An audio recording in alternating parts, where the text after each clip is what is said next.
Hi everyone, my name is Emma. I vlog with the WordNerds, and if you want to contact me or come see me, my address is...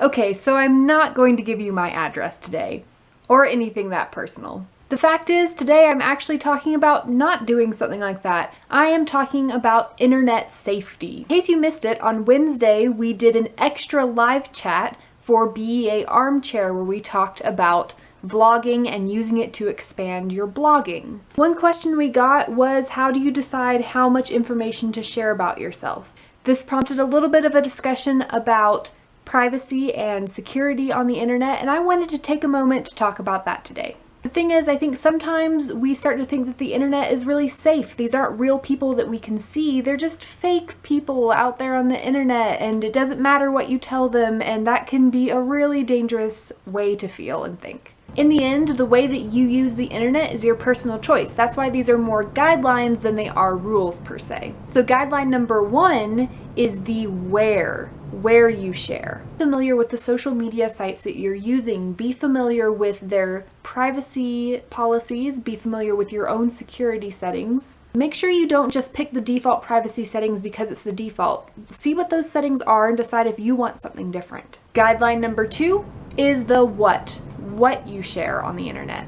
Like my example at the beginning of the video, it might not be your best idea to give out your address on the internet, because in the hands of the wrong person, this could be really dangerous. Of course, the what ties in with the where. You might share different things on different sites. For example, my Facebook is pretty secure. It's private, only my friends can see it, and I'm careful about who I add. So I'm a little bit more comfortable sharing more personal details. I'm more comfortable sharing that I'm at a specific restaurant or I'm at a specific place because I know the people that I'm sharing it with. On my Twitter, it's a lot more open. I let anyone follow me, I'll follow anyone can see my Twitter, so I might not put nearly as personal things there. And guideline number 3 is who you share things with on the internet.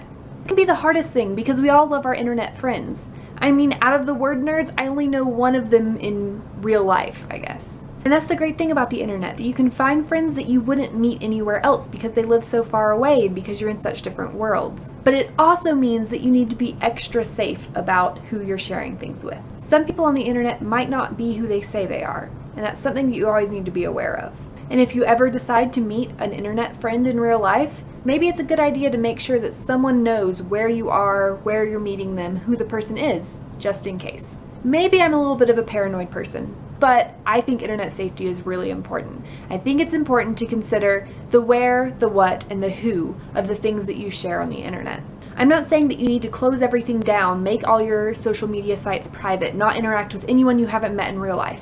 But it's important to be aware of the risks and to think about the things that you're sharing and who you're sharing them with. But basically, the number 1 rule that guides all of these guidelines is don't be stupid.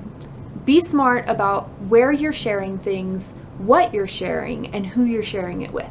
And of course, if you're under 18, make sure you're following the guidelines of your parents. I know as a teenager, it can sometimes be hard because maybe you feel that parents don't fully understand the internet like you do, but they are your parents. And believe it or not, they are fairly smart and they know things and they want what's best for you. And don't forget that tomorrow is our WordNerds live chat. It is our Getting to Nerd You party.